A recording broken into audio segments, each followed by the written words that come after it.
Hi guys, this is Ollie.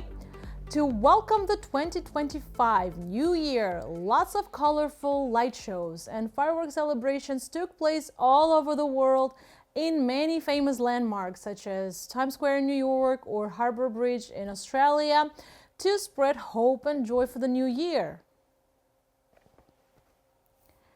The New Year celebrations in Asia carry on all the way until February. That's because nearly 2 billion people worldwide, especially across Asia, celebrate Lunar New Year. In Korea, it's a major holiday, and in 2025, it lands on January 29. This year, we've got some exciting updates to share for BTS and BLACKPINK long-awaited comebacks, must-see K-dramas, and the latest news from North Korea, of course. Let's jump in. The song playing right now is Winter Ahead by BTS V and Park Hyo-shin. It was recently featured on Billboard's Best Winter Songs. The BTS members are staying so active that you can barely fear their military hiatus. In 2025, the world's top group, BTS, is finally set to reunite as a full group. By June this year, all 5 remaining members, RM, Suga, V, Jimin, and Jungkook, will complete their military service, joining Jin and J-Hope, who are already back and active. The world is eagerly anticipating the music and the messages they'll deliver after returning stronger than ever. Meanwhile, BLACKPINK, who've been pursuing individual careers as actors and solo artists, are also gearing up to reunite as a group. They're planning a world tour soon, and I'll share the details as soon as they're confirmed. Up next are the most anticipated releases of 2025. On December 26, 2024, Squid Game Season 2 was released, quickly climbing to #1 spot in 91 countries, including Korea, the United States, Germany, and even Egypt, following the immense success of Season 1. The new season dives into the intense rivalry between Ki-hoon, who returns to the game seeking revenge, and the frontman, as well as the revival of the deadly competition. Like Season 1, it explores fierce survival battles, but it goes beyond being just a survivor story. The show delivers lessons on human relationships, teamwork, and decision-making within groups, drawing significant attention from international media, including outlets in the UK and France. You all know the word dalgona by now, right? Thanks to the global popularity of Squid Game Season 1, the word has been recently added to Oxford Dictionary. This alone shows how much love people around the world have for the show Squid Game.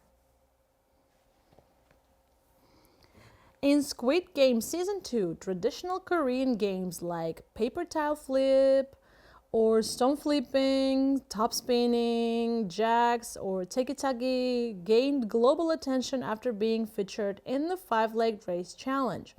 Following Rose's APT drinking game craze, these games have sparked a new wave of social media challenges too.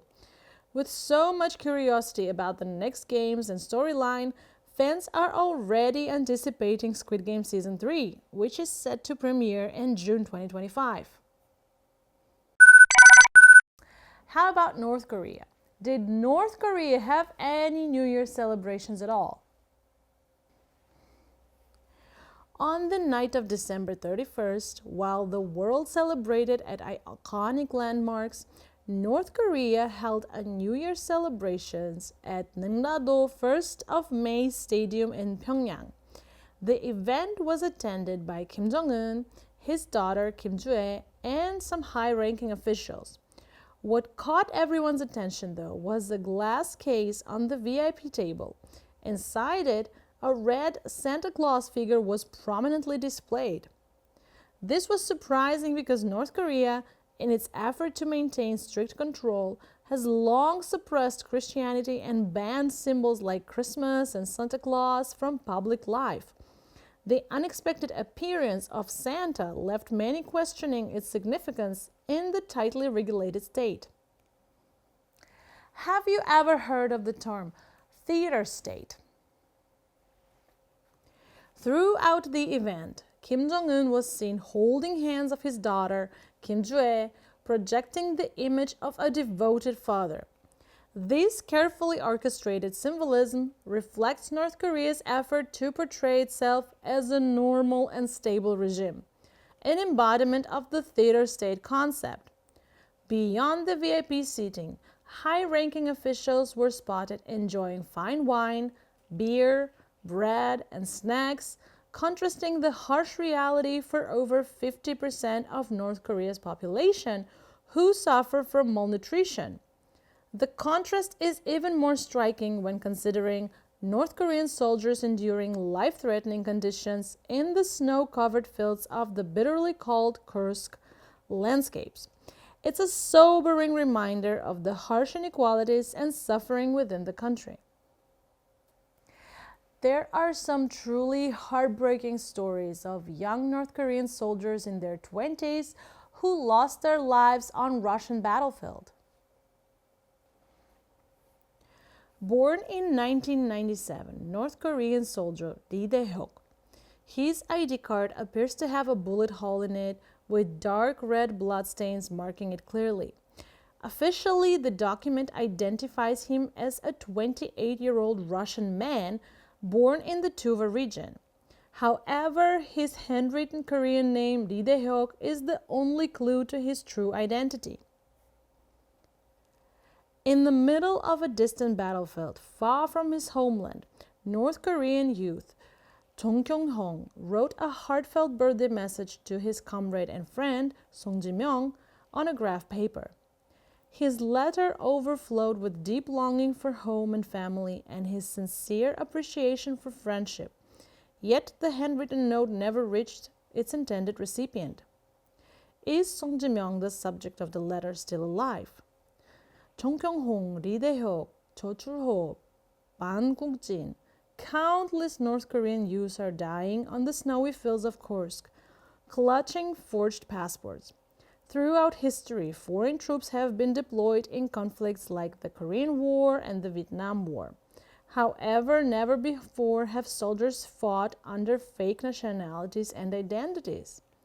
North Korean soldiers issued counterfeit IDs in the Russian-style names in places like Siberia's Tuva and Buryatia Republic are being sent to the battlefields crafted by Putin, all in the service of Kim Jong-un's regime. Did they ever realize that the first foreign land they would ever set foot on would be the one where they would die? There was yet another heartbreaking piece of news.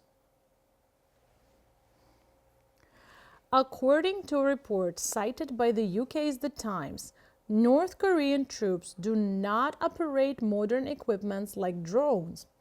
Instead, they rely solely on conventional weapons such as rifles, machine guns, and such, employing tactics like the human mine method. The tactics of using North Korean soldiers as bait for drone takedowns and employing the human mine method are relics of the World War II strategies. Although 80 years have passed since World War II, these outdated tactics show how little the lives of North Korean soldiers are valued. Reports state that the bodies of North Korean soldiers lack combat essentials like rations and radios. Instead, only damaged grenades, cigarettes, and lighters are found. Without proper supplies, in a foreign war zone where they didn't even speak the language, the soldiers were sacrificing their lives solely for the Kim Jong-un's regime. And even this is not all. There is even more shocking truths. There are reports that North Korean soldiers are executing each other to prevent desertion and surrender.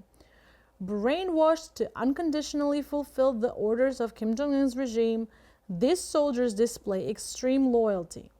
Fearing retaliation against their families back in North Korea, many choose to suicide over surrender.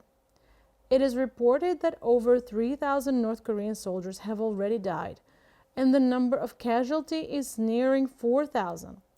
Despite this, there are growing predictions that North Korea will soon send additional troops.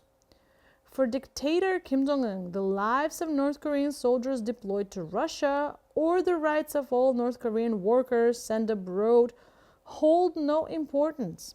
All that matters is generating foreign currency to fund his regime, lavish lifestyle, and nuclear missile development. As you can guess, the regime in North Korea shows no signs of change in the new year as well. On January 6, North Korea conducting a test launch of a hypersonic intermediate-range ballistic missile, followed just 8 days later on January 14 by the launch of a short-range ballistic missile. These consecutive missile launches early in the new year clearly show where the blood money earned at the cost of the lives of North Korean soldiers deployed to Russia is being spent.